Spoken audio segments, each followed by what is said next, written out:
कहानी नीरू की है। पंजाब की नीरू की शादी दिल्ली के राहुल से होती है। दिल्ली कितना बड़ा शहर है ना, लेकिन आप लोगों का घर तो बहुत छोटा है। हमारे पंजाब में तो ये बड़े बड़े घर होते हैं कि मजा ही आ जाता है। कोई बात नहीं नीरू, मैं भी तुम्हारे लिए बहुत बड़ा मकान बनाऊंगा बहुत जल्दी। नीरू के पिता जहाँ पंजाब के जाने माने व्यापारी थे, वहीं उसका पति राहुल दिल्ली में एक सिंपल नौकरी करता था। माँ, यहाँ तो घी मक्खन इतना महंगा है कि क्या बताऊं। मैं तो तरस ही जाती हूँ घी खाने के लिए। नीरू की माँ को ये सुनकर बहुत दुख होता है। मेरी बेटी को घी नसीब नहीं हो रहा है और ये बहू यहाँ बैठकर घी में शक्कर डाल रही है।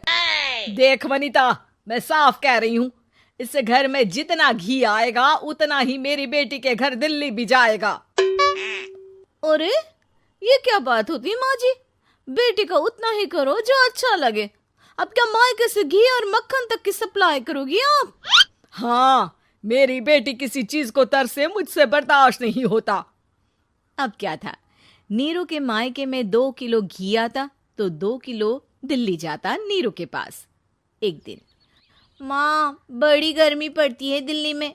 इस घर में तो एक ही एसी है और वो भी ड्राइंग रूम में। सारा परिवार एक ही कमरे में सोता है। हाँ बेटा, वो तो हर घर की कहानी है। यहाँ भी एक ही एसी है। अरे बिल इतना आता है कि क्या बोलूं। तभी वहां राकेश आ जाता है। माँ, थोड़ी देर में यहाँ कुछ प्लम्बर आएंगे मेरे कमरे में एसी लगाने। जरा ध्यान से लगवा देना ना माँ। ओए, ऐसे कैसे तेरे कमरे में एसी लगेगा? हाँ राकेश, एक बार बात तो कर लेता। अरे पापा, वो वनिता को गर्मी में नींद नहीं आती। ड्राइंग रूम में सबके साथ सोने में वो अनकंफर्टेबल है, इसलिए।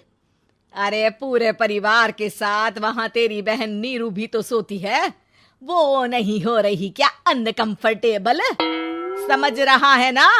अगर एसी लगेगा तो एक दिल्ली में तेरी बहन के कमरे में भी लगेगा, तभी तू लगा सकेगा। राकेश वनिता को सारी बात बताता है। वनिता करती भी क्या, मन मारकर बैठ जाती है।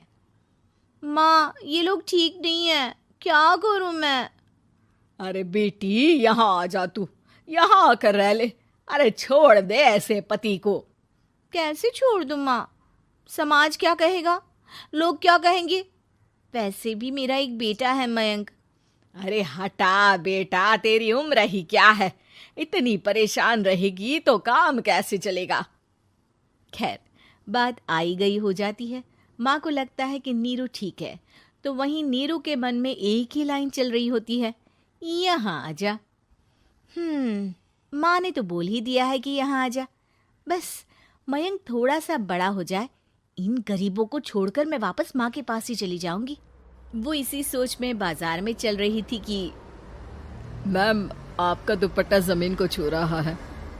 नीरू जैसे ही उस लड़की की तरफ देखती है, देखती ही रह जाती है। हाय रे, कितना सुंदर लड़का है ये। अब क्या हुआ? मैंने कहा आपका दुपट्टा। तो खुद ही उठाकर दे दो ना। लड़का समझ जाता है कि नीरू उस पर फिदा हो चुकी है। वो उससे उसका नंबर लेकर चला जाता है। अब क्या था, नीरू और रोहित में लगातार बातें होने लगती है। मैं हरियाणा का रहने वाला हूँ, यहाँ एक बड़ी कंपनी का मैनेजर हूँ। अच्छा, और कितने बच्चे हैं तुम्हारे? बच्चे? अरे मेरी तो शादी भी नहीं हुई है। तुम बताओ, शादी करोगी? नीरू शर्मा जाती है। अब लेकिन मैं तो पहले से ही शादीशुदा हूँ। मुझे फर्क नहीं पड़ता, बस तुम शादी कर लो, भाग चलते हैं। बहुत पैसे वाला हूँ मैं, हमेशा खुश रखूंगा तुम्हें। नीरू रोहित से मिलकर सारा प्लान बना लेती है और फिर एक दिन घर से भाग जाती है। दोनों शादी कर लेते हैं। शादी के बाद, क्या बात है नीरू, तुम्हें परेशान सा देखता हूँ, सब ठीक तो है ना? हाँ हाँ, सब ठीक है।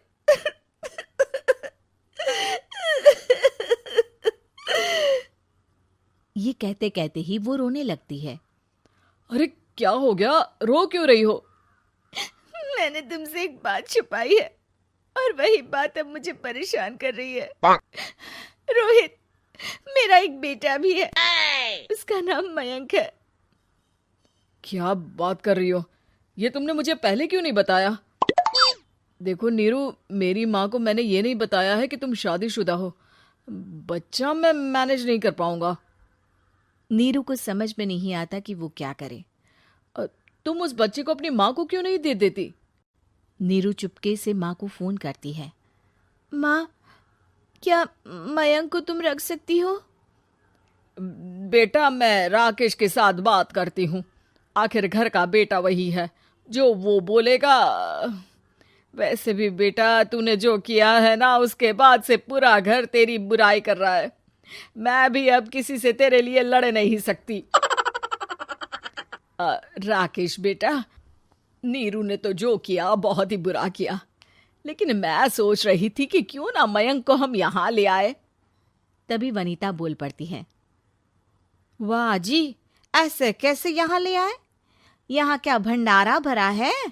और जिस बच्चे की माँ ने नहीं सोचा, उसके लिए हम क्यों सोचे? नीरू को एक बार तो अपने बच्चे के बारे में सोचना चाहिए था ना। अरे लेकिन तेरे पास भी तो लड़का नहीं है ना वनीता।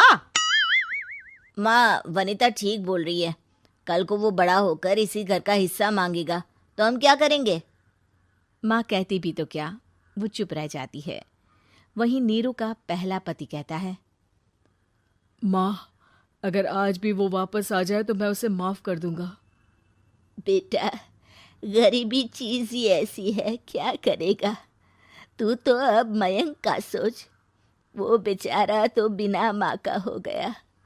मयंक के खातिर तू दूसरी शादी कर ले बेटा। लोगों के लाख समझाने के बाद नीरू के पहले पति की शादी रिद्धि से हो जाती है, जिसके पहले पति से 2 बच्चे होते हैं। देखो जी, मैंने शादी सिर्फ बच्चे के खातिर की है। मैंने भी शादी सिर्फ बच्चों के खातिर की है। वहीं नीरू के दूसरे पति के मन में ये बात घर कर जाती है कि नीरू एक मासूम बच्चे को उसके खातिर छोड़ कर आई है।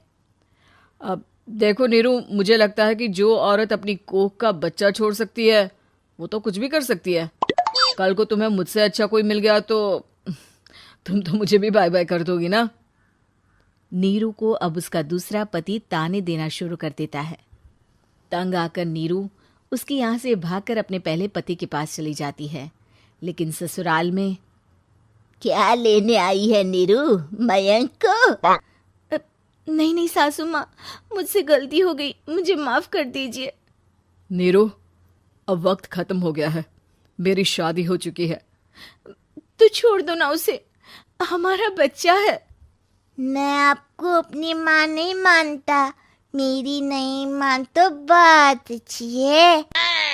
नीरू मयंक की बात सुनकर समझ जाती है कि उसके पास अब ना आसमान रहा, ना ही